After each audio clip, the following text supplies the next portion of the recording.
बिस्मिल्लाहिर्रहमानिर्रहीम। मेरा नाम है engineer Salman and welcome to green energy engineering. आज डीएचए में आया हूँ। हमारा यहाँ पे प्रोजेक्ट्स हो रहे हैं दो, तो उस सिलसिले में मुझे यहाँ पे विज़िट करना पड़ा। तो यहाँ पे हमें एक बड़ी अच्छी चीज़ देखने को मिली, तो मैंने कहा चलें आपके साथ वो शेयर करते हैं।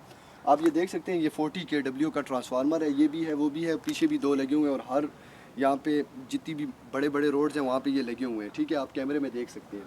तो यहाँ पे कॉन्सेप्ट ये यूज़ किया गया है कि पाकिस्तान केबल यूज़ की है। ये मेरे पाँव में देखें आप, नीचे ये पड़ी हुई है। तो अंडरग्राउंड सारा वायरिंग सिस्टम ये लोग करने जा रहे हैं। 11 kV की जो ग्रिड स्टेशन से लाइन आ रही है वो यहाँ पे इसको 220 में कन्वर्ट करेगी। 3 फेज़ 400 और सिंगल फेज़ 220 में कन्वर्ट करके कंज्यूमर्स को प्रोवाइड की जाएगी। पूरे के पूरे डीएचए में कहीं भी आपको डिस्ट्रीब्यूशन का पोल नज़र नहीं आएगा। सारे का सारा सिस्टम जो है वो अंडरग्राउंड है।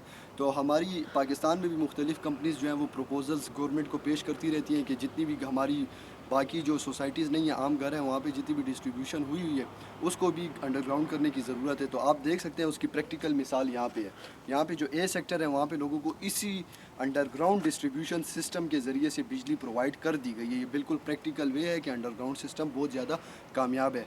मसला सिर्फ ये है कि आपने अच्छे क्वालिटीज़ के ब्रेकर यूज़ करने होते हैं, वायर जो है वो टॉप क्लास क्वालिटी की यूज़ करनी होती है इसकी। तो सबसे बड़ा फ़ायदा जो अंडरग्राउंड डिस्ट्रीब्यूशन का होता है वो ये होती है कि खुदा न खास्ता कभी भी आंधी आती है तो हमारी ट्रांसमिशन लाइंस जो हैं वो इफ़ेक्ट हो जाती हैं। ग्रिड स्टेशन में अगर मसला ना हो और बहुत बड़ी आंधी भी आ जाए ना, तो यहाँ पे बिजली होगी, यहाँ पे बिजली नहीं जाएगी, तारें आपस में नहीं टकरेंगी, शॉर्ट सर्किट्स नहीं होंगे, कोई ट्रांसफार्मर ख़राब नहीं होंगे, ट्रांसमिशन लाइन में कोई मसला नहीं आएगा। ये लोग स्मूथली इनको बिजली मुहैया होती रहेगी। हमारे पेशावर में या और जितनी भी सिटीज़ हैं, हल्की सी बारिश हो जाए, हल्की सी आंधी आ जाए तो जो है वो कह देते हैं कि लाइंस में मसला आ गया, डिस्ट्रीब्यूशन में मसला आ गया।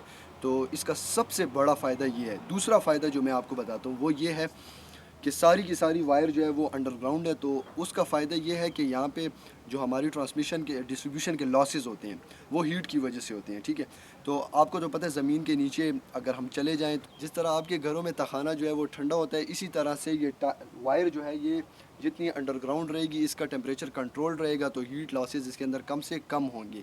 तो इसमें फिर गवर्नमेंट को या डीएचए सोसाइटी को लॉसेस की मद में जो एक्स्ट्रा चार्जेस होते हैं वो भी नहीं देने पड़ेंगे। तो ऑल ओवर पाकिस्तान अगर ये काम शुरू कर दिया जाए, फेजेस में किया जाए, क्योंकि ये काफ़ी मुश्किल काम है, इसमें आपको पूरे घरों की बिजली जो है वो डिस्कनेक्ट करनी पड़ती है। तो ये पॉसिबल भी इतनी आसानी से नहीं है। इसके लिए फ्रेमवर्क जो है वो काफ़ी ज़्यादा कंसल्टेंसीज़ और कंपनीज़ ने तैयार करके ऑलरेडी इनको दी हुई हैं। तो गवर्नमेंट को चाहिए कि फेजेस के अंदर इस काम को शुरू करे और पूरे पाकिस्तान में आंधी आने की शक्ल में जो बिजली का मसला बन जाता है और इसी तरीके से ट्रांसमिशन और डिस्ट्रीब्यूशन लॉसेस होते हैं उसको भी कंट्रोल किया जा सकता है। तीसरा फ़ायदा वो ये है कि हमारी जितने भी कुंडा डालने वाले लोग हैं, जो कुंडा डालकर बिजली ले लेते हैं, अगर ये अंडरग्राउंड हो गई ना तो कोई माई का लाल जो है वो कुंडा नहीं डाल सकता, क्योंकि अब वो डिगिंग करेगा, ज़मीन के अंदर जाएगा। इस तरह पॉसिबल आसानी से नहीं होता। वो तो उसके घर के ऊपर जो है तो तकरीबन 14-15 फुट पे पोल लगा होता है, वो उसको कुंडा डाल देता है डंडे के ज़रिए से। इसमें ये पॉसिबल नहीं होगा। तो जितने भी लॉसेस हैं उसको इसके ज़रिए, हमारे लॉसेस को कंट्रोल करने के लिए बहुत सी कंपनीज जो है वो मुख्तलिफ स्मार्ट मीटर्स डिज़ाइन किए हैं। उनके ज़रिए से वो थेफ्ट कंट्रोल मीटर हैं कि थेफ्ट को कम किया जा सके। वो भी एक अच्छे प्रोजेक्ट्स हैं, लेकिन वो भी बड़ी हद तक नाकाम हो चुके हैं, क्योंकि ये मुख्तलिफ हरबे इस्तेमाल करके उसको कर देते हैं। ये वाहिद एक ऐसी चीज़ है कि जिसमें कुछ है ही नहीं, मतलब सारी की सारी वायर ही उसको नज़र नहीं आएगी, तो वो कुंडा किसको डालेगा। तो इस तरीके से आपकी जितनी भी थेफ्ट माफिया है, जो चोर लोग हैं, उनका जो है मुकाबला किया जा सकता है।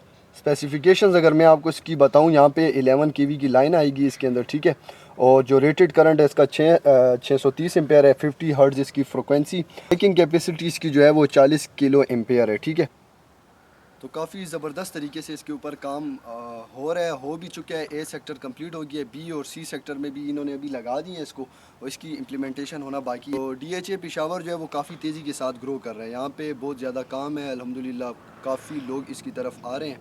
और ये एक टॉप क्लास क्वालिटी थी सोसाइटी की जो मैंने आपके साथ शेयर करनी थी।